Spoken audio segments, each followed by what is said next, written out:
Bonjour. Aujourd'hui, nous n'allons pas parler du coronavirus ni des essais cliniques. Exceptionnellement, il y a eu un tsunami au Congo, en République démocratique du Congo. Un tsunami politique. L'arrestation du directeur de cabinet du président de la République et Kamere, Vital Kamere. Je vais analyser l'arrestation de Kamere ou la détention de Kamere non pas dans ses aspects juridiques. Je laisse aux juristes les soins de faire des analyses juridiques de cette question. Moi, je vais revenir sur les questions politiques, principalement les enjeux politiques liés à cette arrestation.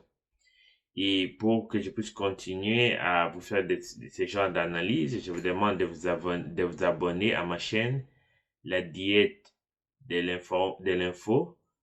Vous allez sur YouTube, vous écrivez La Diète de l'info et puis vous allez en bas, vous abonnez. Vous aurez des alertes chaque fois que je ferai ces petites analyses et cela m'encouragera. Parce qu'on ne peut pas laisser les réseaux sociaux aux mains de personnes qui ne sont pas outillées pour faire ce genre d'analyse. Revenons maintenant aux enjeux autour de l'arrestation de Kamere.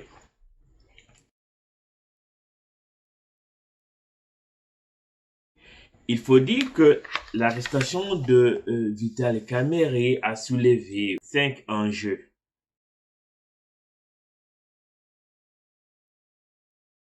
Le premier enjeu de la détention de Kamere est l'état de droit.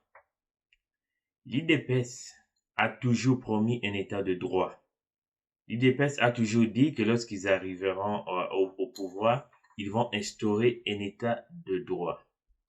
Et lorsqu'on dit état de droit, on voit la lutte contre la corruption parmi les marqueurs.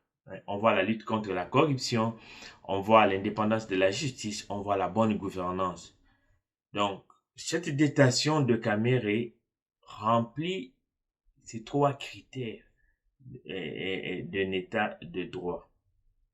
Mais donc la question que l'on se pose est celle de savoir est-ce que à travers cette détention c'est vraiment un état de droit qui est en train d'être instauré ou un calcul politique.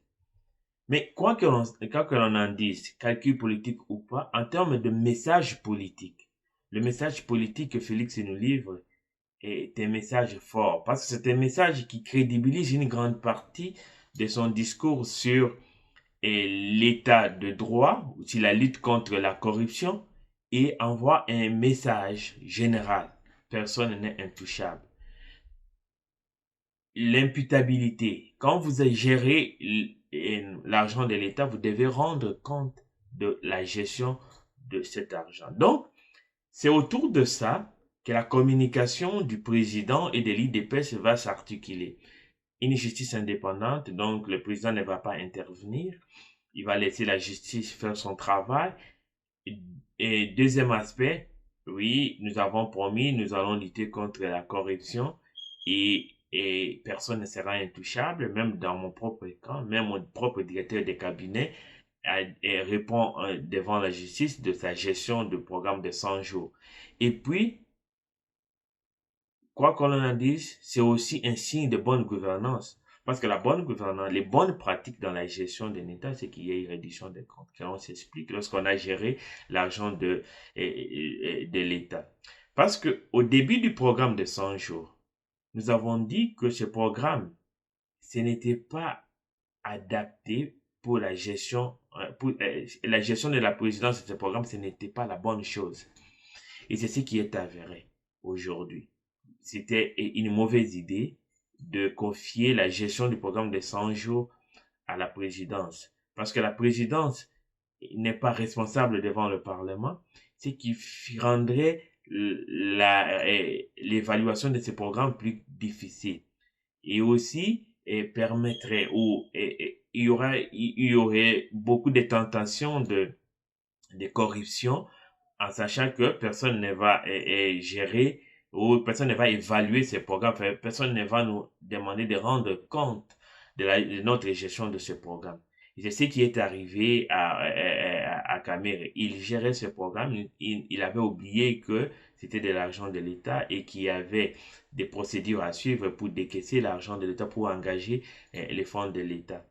Malgré un juridisme creux du professeur Mbata, comme toujours, il a voulu justifier cette l'urgence de mettre en place ce programme, mais nous, on était sceptiques.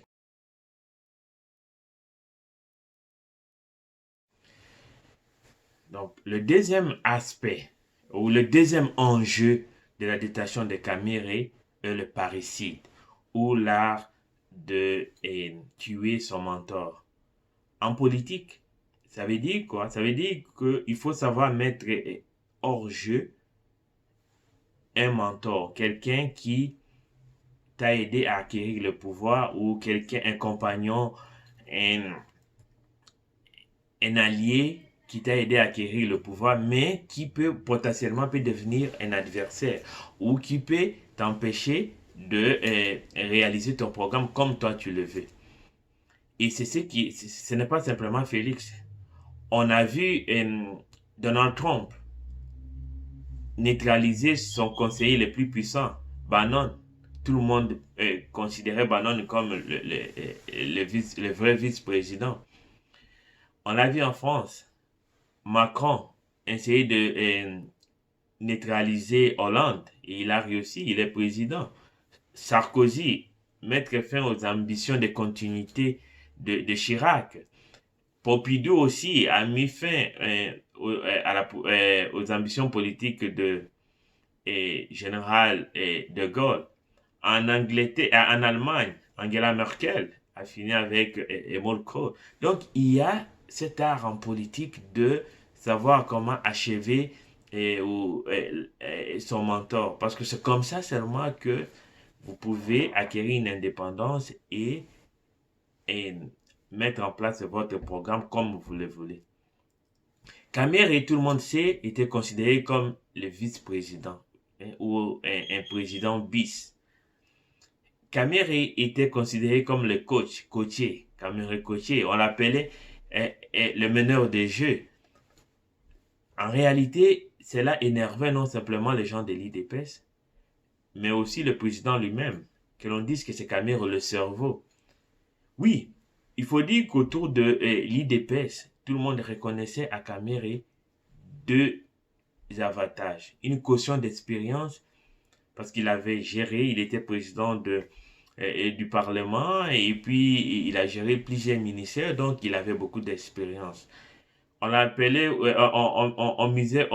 le considérait aussi comme un fin négociateur. On disait que c'est quelqu'un qui s'est négocié, un habile négociateur, depuis Sun City jusqu'à Nairobi et même aux négociations secrètes avec Kabila et le FCC. Donc, on reconnaissait à Camero ce rôle-là, mais il devenait encombrant. Il devenait encombrant parce que non simplement il avait mal géré le programme de 100 jours, mais aussi parce que continuer avec Caméré jusqu'en 2023 voudrait dire que l'UDP devait respecter l'accord de Nairobi et laisser Caméré devenir président, candidat président de la République pour le compte de cash, les regroupements IDPS, UNC et alliés. Alors, c'était pour le président un bon moment de mettre, d'achever quelqu'un qui le considérait ou quelqu'un qui le faisait ombrage, quelqu'un qui était considéré comme son mentor dans l'opinion publique. Alors pour ça, pour que le président puisse regagner une certaine crédibilité auprès de l'opinion publique en dehors de l'IDPS et prouver que c'est lui qui gère pas Caméré, il fallait exactement que on arrive et qu'il arrive à ça, à neutraliser Caméré. Mais Caméré on ne neutralise pas Caméré aussi facilement comme ça. Certainement, il peut y avoir des conséquences de ces calculs politiques. C'est un risque qui a été pris et un acte d'achèvement des mentors qui a été pris, mais Pour quel résultat, on le verra. Mais pour l'instant, il faut saluer que ça a été fait avec beaucoup de dureté, facilité bien sûr par la mauvaise gestion du programme de 100 jours par Caméré, mais l'opportunité était là et je ne pense pas que on va condamner Félix pour avoir saisi cette opportunité. Donc pour moi, c'est tout à fait normal. Trump n'a pas eu d'état d'âme pour éliminer Bannon, qui a beaucoup travaillé, son directeur de campagne, c'est lui qui a beaucoup travaillé pour son élection, mais il n'a pas eu beaucoup de peine à l'éliminer. Donc c'est ça, il n'y a pas d'état d'âme en politique, c'est de bonnes guerres. Camille n'a pas pu voir venir, ou a été un peu naïf pour un politicien aussi rusé, aussi expérimenté que lui, il n'a pas pu anticiper cela. Certains disent qu'il aurait dit à Félix, j'espère que tu ne vas pas me faire comme ton père. C'est à la dernière minute, on sent vraiment la surprise. Parce qu'il faut, même la femme de Cameroun, ils se considéraient comme la famille présidentielle. Donc pour eux, il y avait une forme d'amitié, mais une forme d'amitié qui devenait une forme de fraternité. Les familles étaient tellement liées qu'ils ne pensaient pas que ça pouvait arriver. Et c'est ça la force. Ou c'est un point positif pour Félix, c'est parce qu'il a frappé Camille au moment où Camille s'attendait le moins.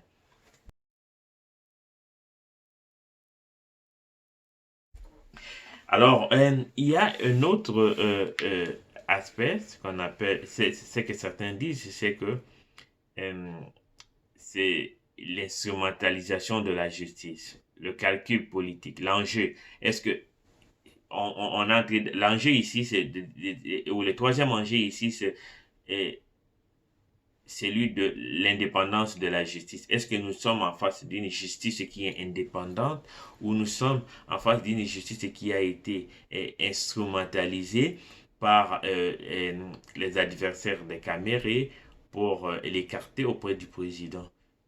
Et c'est ça, c'est que le parti des Camérés soutient comme discours et ils disent que, au fait, ce que l'on assiste, c'est l'instrumentalisation de la justice, un échange politique qui, pour quelqu'un qui ne mérite pas, parce qu'on dit que Caméré, pour eux, ne mérite pas ça. Et aussi, les groupes ethniques des Camérés, comme d'habitude, parce que en République démocratique du Congo, il y a le tribalisme juridique, ou le tribalisme accompagne toujours, accompagne toujours ce genre de moments. Le moment où on pense que c'est la justice qui doit triompher, mais les replis ethniques euh, reviennent pour brouiller les cartes. Parce que là, non simplement l'UNC, mais aussi le, les groupes ethniques de Caméré a pondu plusieurs communiqués pour dénoncer l'instrumentalisation de la justice pour neutraliser leurs champions.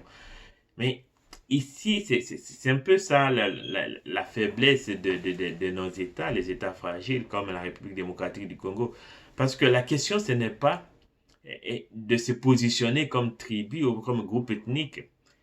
Mais la question, c'est de se dire que la justice soit faite et que Caméré puisse bénéficier d'une justice impartiale.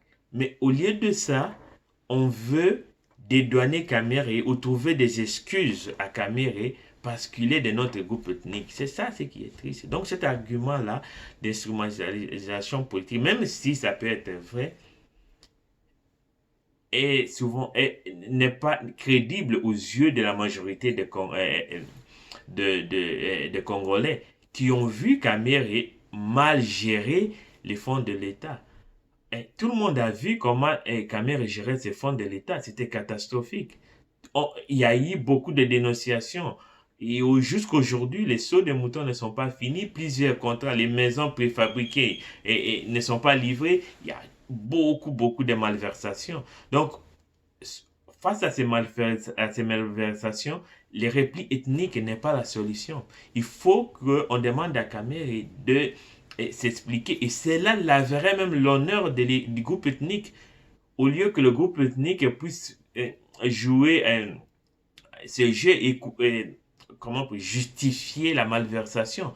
Ce n'est pas parce que votre fils vole que vous devez nécessairement soutenir votre fils. Il faut dénoncer votre fils. Cela permettra à votre fils de mieux comprendre.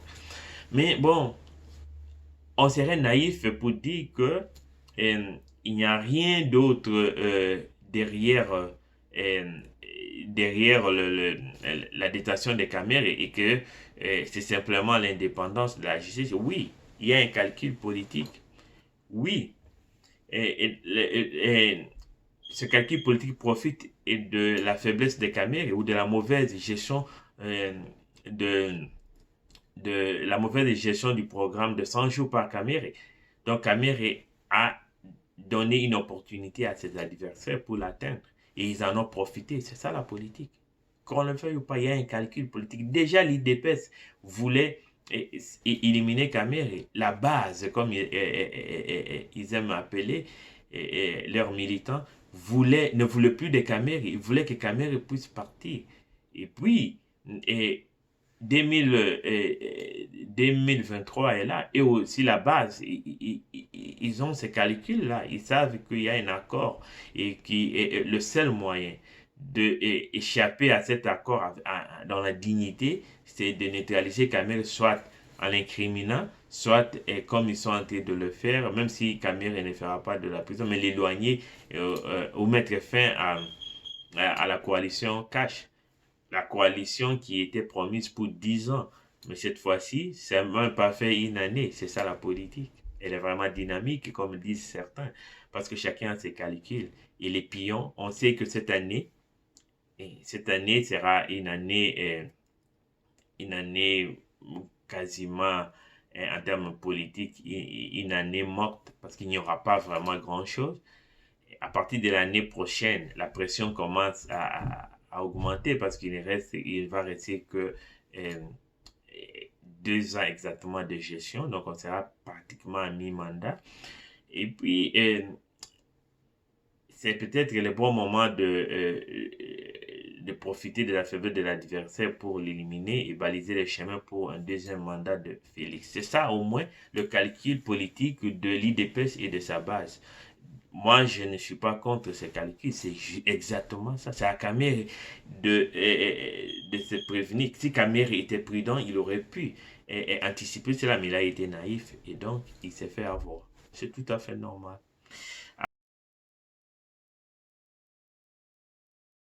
Alors, un, il y a un quatrième enjeu qui est la gestion ou le leadership des crises de Félix. C'est- la gestion de la riposte contre le coronavirus est catastrophique, comme ça le dit. En termes de communication, le président ne rassure pas les Congolais. Il y a eu beaucoup de la désinformation. En termes de coordination, on a vu que les présidents n'arrivaient pas à coordonner. Il y a le confinement de Kinshasa, c'était un cafouillage total. La communication sur les essais cliniques, c'était un cafouillage total. Donc, il fallait trouver une victime expiatoire. Donc, il y a ceux qui pensent, et ils ont raison aussi, de souligner le fait que Camille peut-être se serait sacrifié pour sauver Félix. Parce que là, en tout cas, il est en train de perdre le contrôle. Et peut-être que Camille a été, c'est comme une forme de fusible qui saute pour que le président puisse être bien protégé. Et c'est ça, c'est que ressent. Parce que la question ou l'enjeu ici, c'est de savoir si un chef d'État sérieux va se séparer de son directeur de cabinet au milieu d'une crise, d'une pandémie mondiale. Je ne sais pas, mais c'est impassable qu'un chef d'État sérieux puisse le faire parce qu'il a besoin de lui. C'est lui qui connaît les rouages. C'est lui qui met en application son programme. Et lorsqu'un président se sépare de son directeur de cabinet aussi facilement comme ça, alors là, on s'est dit que il y a quelque chose qui ne cloche pas. Donc, est-ce que Camille a été une victime expiatrice et de l'échec du leadership de crise de Félix, on le saura. On va voir combien de temps il va faire en prison et s'il va retourner travailler calmement. Alors là, on pourra peut-être se dire, ok, c'était juste temporaire. Il a joué son jeu et le président s'en sort parce que n'oubliez pas, la pandémie, le coronavirus continue et jusque-là, il n'y a pas une bonne politique qui est mise en place pour gérer cette pandémie. La population ne croit même. Le scepticisme au niveau de la population est énorme. Les gens n'ont pas confiance aux informations qui viennent d'en haut. Et il y a même certains, avec une causation, qui disent oh non, il n'y en a pas ici, et on n'en a pas. Et le fait que il y a eu beaucoup de tâtonnements nourrit aussi ces sentiments de fake news de fausses informations au sujet de la pandémie et de la réalité de la pandémie en République démocratique du Congo. Donc il y a ça, il y a cet enjeu, l'enjeu lié à la gestion au leadership des crises de Félix dans la gestion du coronavirus. Euh, Cet enjeu est beaucoup plus, comment on peut dire, euh, beaucoup plus stratégique pour les FCC. C'est un peu la revanche de Kabila contre Kamere. Kamere, dans les triumvirats, Kabila, Kamere, Tshisekedi étaient les maillons faibles. Donc, pour que Kabila regagne le contrôle, la première personne ou le premier pion qu'il devait abattre, c'était Kamere. C'était trop facile d'abattre Kamere. Parce qu'on sait en réalité l'unanimité qui existe entre l'IDPS et l'UNC. C'est une alliance contre nature. Ils se sont alliés, mais tout le monde sait que ce n'est pas une vraie alliance, c'est une alliance contre nature. Alors, Kabila sait ça. Les stratèges de l'IDPS du FCC savent ça.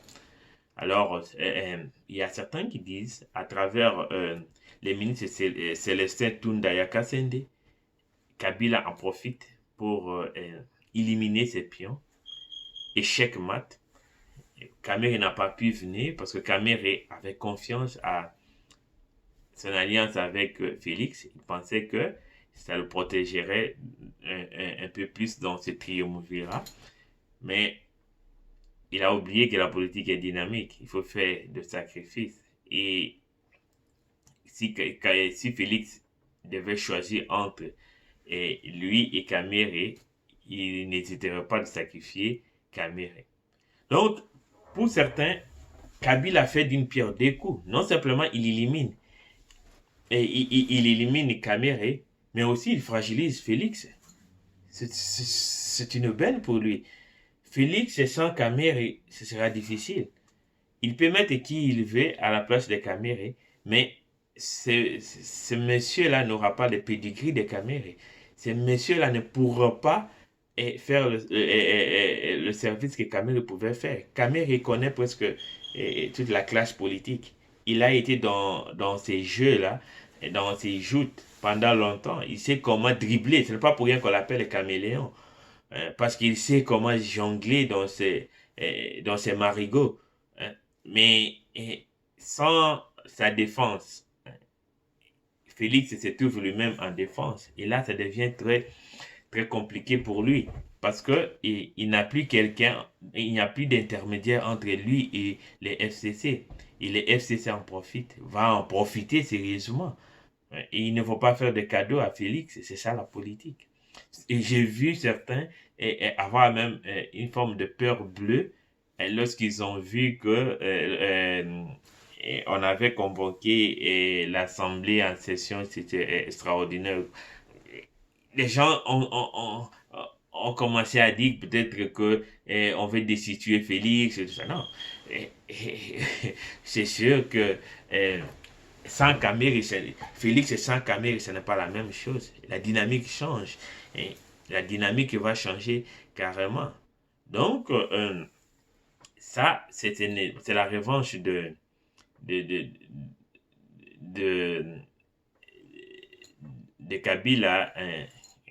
Kabila prend sa revanche, mais aussi Kabila pousse Félix à faire un choix entre sauver le soldat Kabila et sauver le soldat Kamere. Parce que Félix devait donner quelque chose, quelques gages aux Occidentaux. Il met en place sa politique de lutte contre la corruption.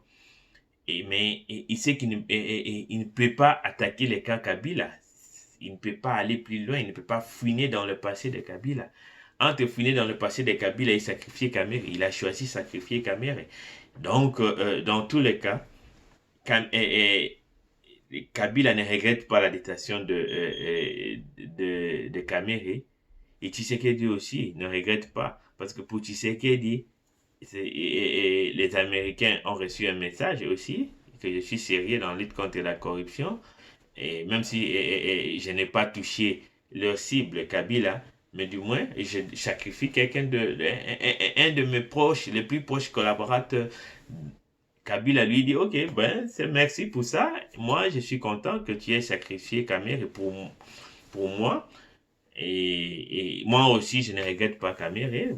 Au lieu d'un triumvirat, maintenant, on va constituer notre binôme et on va gérer le pays.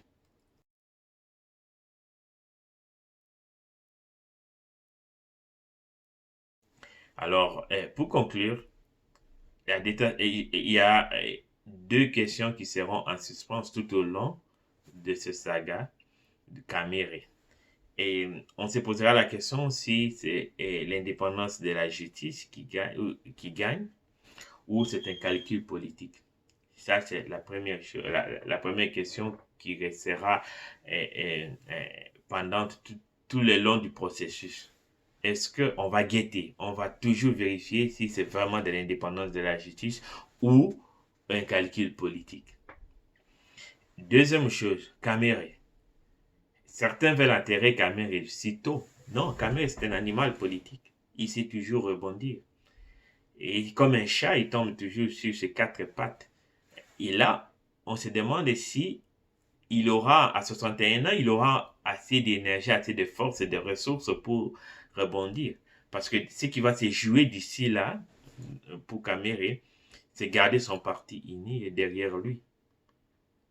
Avant de définir quelles relations ils auront avec l'IDPS et leur rôle dans Cash, il faut garder d'abord son parti uni. Parce que les ministres vont devoir choisir. Les conseillers à la présidence, les conseillers UNC à la présidence vont devoir choisir. Les ministres UNC vont devoir choisir. Et là, ça sera une guerre de positionnement à l'intérieur de l'UNC qui peut fracturer le parti et le fragiliser encore. Oui, il y a eu des gens qui sont partis, ce ne sera pas les Louabeya et autres sont partis. Kamere a toujours réussi à maintenir quand même les noyaux durs de son parti, mais c'est sur ces noyaux. Billy, et l'autre, Mayo, Molendo, tous ces gens-là, et le docteur Célé à la présidence, tous ces gens-là vont devoir faire un choix entre mourir avec leur chef, ou mourir pour leur chef, ou rester dans le rouage du pouvoir. Et ce n'est pas un choix facile. C'est ce que nous allons observer donc dans les semaines à venir, dans le mois à venir. C'est sur ces deux questions que toutes nos réflexions vont s'organiser. Savoir si la justice est indépendante ou c'est un calcul politique. Ça, c'est la première question. Deuxième question, quel avenir pour l'UNC de Kamere dans la coalition Cash et même comme un parti politique. Merci pour avoir suivi cette petite analyse. On va suivre ce saga. On va revenir avec d'autres analyses et lorsqu'on aura encore un peu plus de détails. Mais on ne fera pas des analyses juridiques. On va rester toujours sur la dimension politique de cette question. Et puis, on aura encore d'autres analyses. Donc, n'hésitez pas à vous abonner. La chaîne, c'est la Diète de l'info. Vous allez en bas, vous cliquez sur la cloche de notification et vous aurez toutes les informations sur ça. N'oubliez pas de vous abonner. C'est de l'énergie que vous nous donnez. Merci beaucoup et on reste en contact. On reste toujours à votre service pour des informations et des analyses de qualité. Bye.